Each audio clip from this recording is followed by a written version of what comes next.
Qual é o caminho para salvar a educação brasileira? Vocês sabem que um dos compromissos que eu tenho nesse canal aqui é de ajudar a gente a sair desse buraco que ficou a educação e a intelectualidade brasileira. Eu tento, em muitos vídeos aqui, passar livros para vocês, indicadores de problemas, estatísticas, autores, bons autores, maus autores, filosofias boas, filosofias ruins, coisas que podem ajudar o Brasil e principalmente, óbvio, ajudar a você, porque não tem como a gente ajudar o Brasil sem que a gente comece a fazer um trabalho decente. E recentemente, na Câmara dos Deputados, o Carlos Nadalim, meu grande amigo, foi premiado com o prêmio Darcy Ribeiro de Educação pelas ações que ele realizou na Escola Mundo do Balão Mágico aqui em Londrina. Escola a qual eu conheço, método que eu conheço e resultados que eu também já presenciei pessoalmente. E eu quero contar para vocês algumas coisas maravilhosas que são caminhos sensacionais, caminhos bons, caminhos que certamente serão muito profícuos, serão frutíferos para a nossa educação aqui no Brasil. Ressaltar alguns pontos do que o professor Carlos Nadalim disse no discurso dele na Câmara dos Deputados, que deixou um pessoalzinho meio nervoso por lá. Então, além de fazer denúncias de problemas na educação, problemas no jornalismo brasileiro, problemas na nossa política, a politização da fé, problemas com teologia da libertação, com gente mau caráter, com globalistas, com imbecis aqui no YouTube, nós temos também de ser propositivos e também fazer críticas com pontos que muitas vezes as pessoas não estão vendo que precisam ser alterados, agora neste caso, na educação brasileira. O primeiro ponto que o professor Carlos Nadalim destacou no seu discurso e que é conhecido pela grande maioria das pessoas que estão antenadas no assunto é o caso do analfabetismo funcional, que é aquela pessoa que sabe ler, mas não entende o que lê. É aquela pessoa que você pedir para ela escrever o nome dela, ela vai escrever. Mas se ela lê um texto e você pedir para ela explicar, muito provavelmente ela não vai conseguir explicar quase nada. Ela tem um problema mesmo cognitivo. E aqui eu quero fazer uma observação pessoal minha. Existem vários casos, eu já coloquei vários vídeos no YouTube sobre isso, de que nos Estados Unidos o maior preditor, ou seja, aquele item estatístico que é capaz de prever a quantidade de crimes, de encarceramentos que ocorrerão no futuro, nos Estados Unidos, o maior preditor é o analfabetismo e o analfabetismo funcional. Porque lá nos Estados Unidos se descobriu que há um grande índice de analfabetos e analfabetos funcionais entre os presos e criminosos por lá. A coisa aqui também não é diferente. Então, uma das soluções para que a gente possa começar a reverter o quadro da segurança no Brasil é, entre outras coisas, fazer medidas de segurança diretas objetivas, mas pensar também a médio e longo prazo, que é alterando os métodos de alfabetização e de pré-alfabetização, como eu já tenho ressaltado aqui diversas vezes. E o método do Carlos Nadalim é um método que funciona, que é um método diferente daquele, por exemplo, do letramento, que é um método de alfabetização que é utilizado no Brasil em 99% das escolas, que é o método burro que está nos documentos do MEC. É um método que tem, por exemplo, como das suas criadoras, a Emília Ferreiro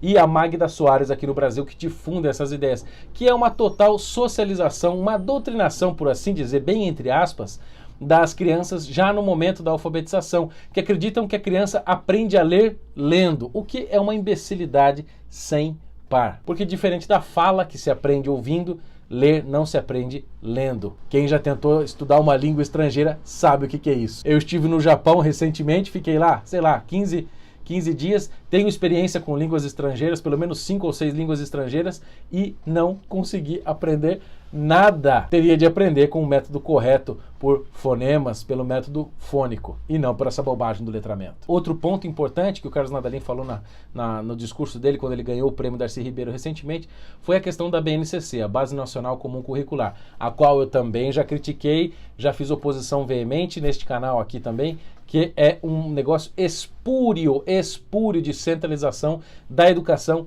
em Brasília, a partir do Ministério da Educação e da Cultura. E aqui eu faço uma nota de rodapé minha, porque a BNCC, eu acredito que é isso que o Carlos Nadalim se referia, é um problema porque já se observou em tantos outros países que aplicaram a mesma técnica e que deu errado, como por exemplo o Common Core nos Estados Unidos foi aplicado e deu errado. No Brasil, eu já disse, vai dar errado. Eu espero que o futuro ministro da Educação e Bolsonaro vetem cortem, dê um jeito de acabar com a BNCC. Do jeito que ela está, não pode acontecer. Aliás, nem pode existir, no meu entender. Quarto e último ponto importante que foi ressaltado pelo professor Carlos Nadalim foi a questão do protagonismo dos pais na instrução e na educação dos seus filhos, que fala ao coração das pessoas que têm vontade, dos pais que têm vontade de educar os seus filhos em casa, através da técnica de homeschooling, porque no Brasil isto ainda está no impasse, porque o STF decidiu que não deveria decidir, e que isso deve então passar pelo Congresso, e o Congresso não decide nada, e os pais que fazem homeschooling ficam neste limbo sem saber se tem autonomia total sobre a educação e instrução dos seus filhos, ou se tem que deixar na mão do Estado, do jeito que está, com os métodos que estão por aí. E aqui eu quero fazer uma observação do discurso, eu vou colocar o vídeo aqui depois da minha fala para vocês assistirem, foi o comportamento das pessoas que estavam na plateia, atrás do Carlos Nadalim, ouvindo o que ele estava dizendo, já estavam fazendo carinhas e acenando, maneando com a cabeça, antes dele terminar o discurso. Ou seja, essas pessoas, antes que o professor Carlos Nadalim terminasse e concluísse a sua fala, já estavam desaprovando, exceto o deputado Diego Garcia, que é um deputado do PSC, que foi reeleito, graças a Deus, é um grande deputado católico, pró-vida, que tem todo o nosso apoio, e foi um dos que indicou o Carlos Nadalim para ganhar este prêmio, e que ganhou muita votação, e claro, graças a Deus, ganhou! E aí, para concluir o seu discurso, o professor Carlos Nadalim colocou mais Brasil e menos Brasília, uma frase que ficou, obviamente, famosa por Jair Bolsonaro e pelo Paulo Guedes, no sentido da descentralização. É que nós precisamos, de novo, colocar o poder de decisão mais localmente e não tanto em Brasília centralizado. O que significa o quê em termos de educação? Contra a BNCC e que os municípios, as escolas, tenham mais autonomia. Que nós possamos ter localmente autonomia para criar escolas de todo tipo, de qualquer tipo, com qualquer método.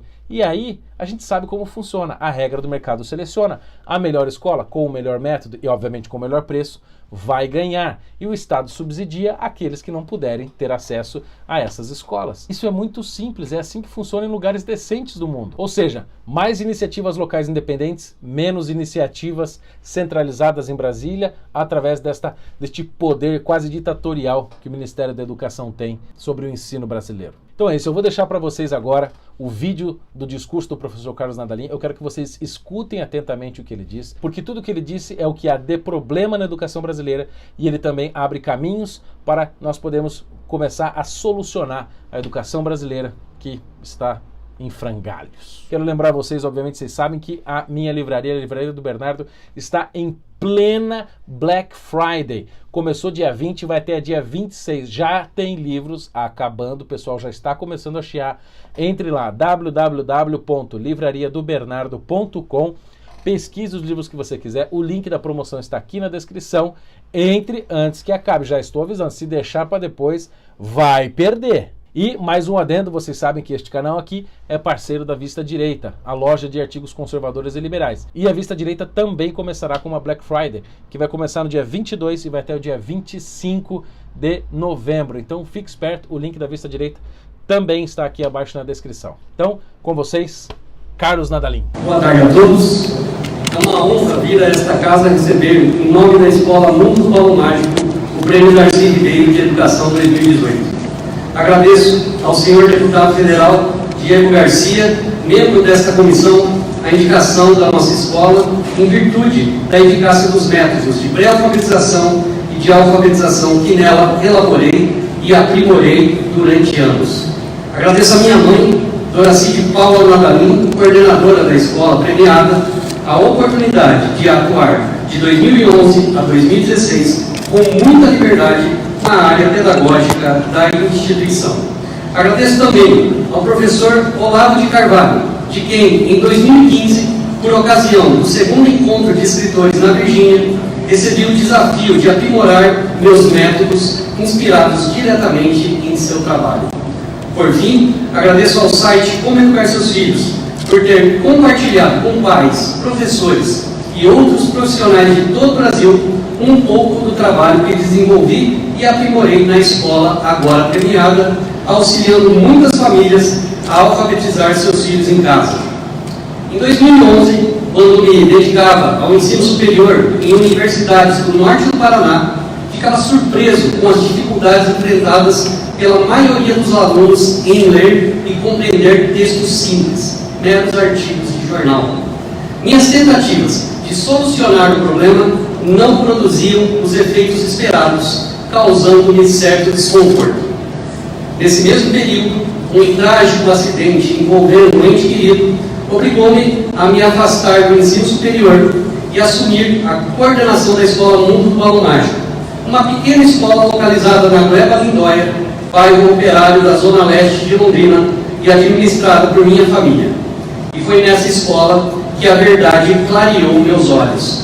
Primeiro, vi que aquilo de que fui testemunha em minha prática docente tinha nome: analfabetismo funcional, mal que produz reflexos sociais de gravidade ímpar no campo do desemprego e da criminalidade, e que afeta uma parte relevante do público universitário brasileiro.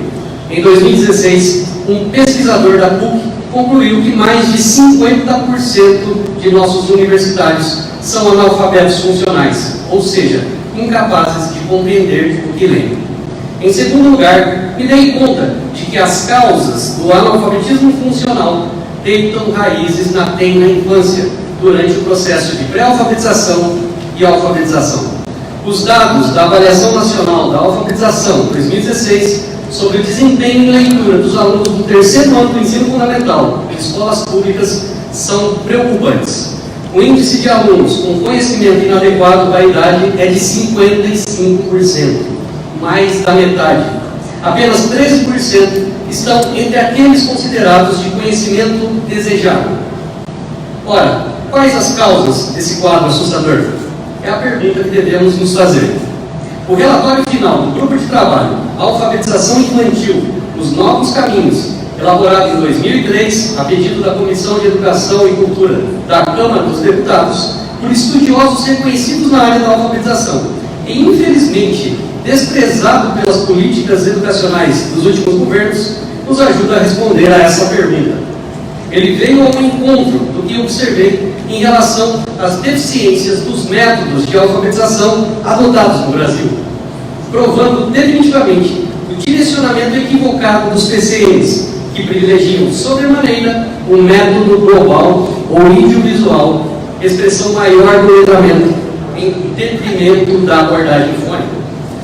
O letramento, senhores, em forte síntese, refere-se a um conceito estritamente ideológico e político da arte de alfabetizar, em que o aprendizado da leitura é considerado um ato espontâneo, tão natural quanto aprender a falar, dispensando qualquer instrução explícita sobre o funcionamento do sistema alfabético de escrita e desconsiderando a importância de habilidades cognitivas fundamentais para a aquisição da leitura e da escrita.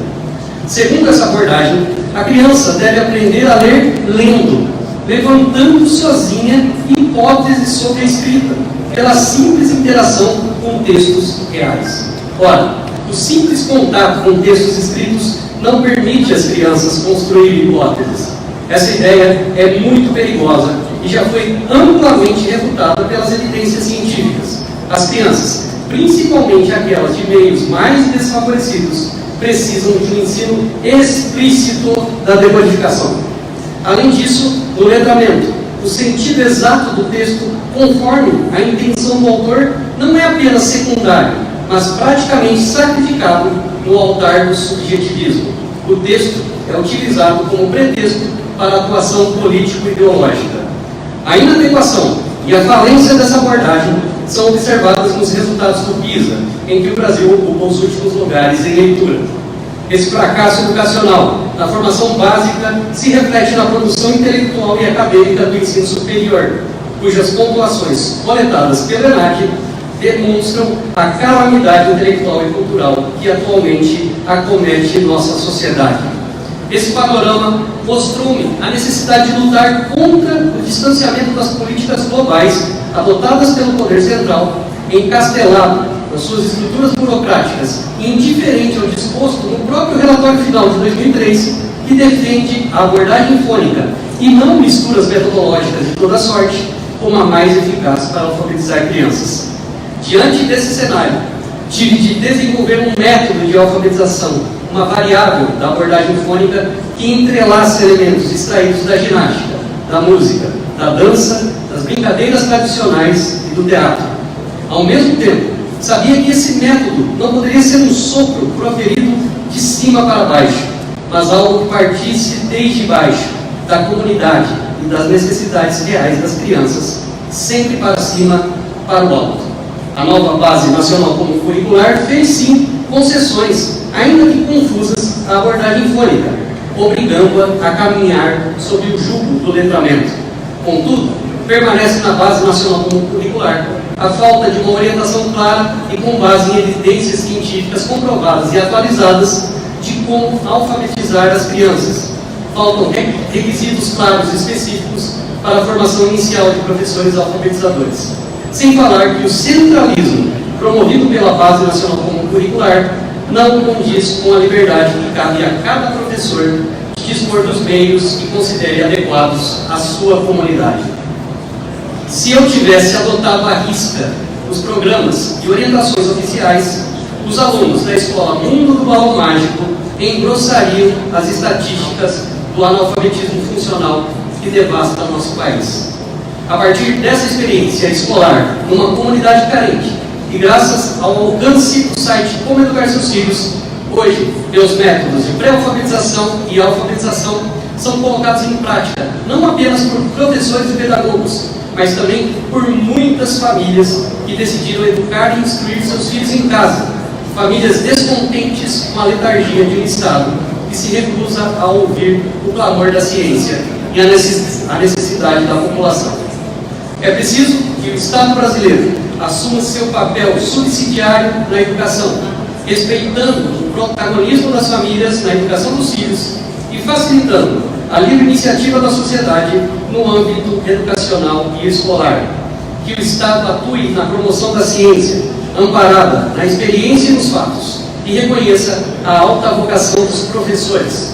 Acredito que esta comissão, por meio do Prêmio Darcy Ribeiro de Educação, se encontra nesse caminho. Por fim, que a máxima mais Brasil, menos Brasília, seja o norte também da nossa educação. Que Deus nos abençoe.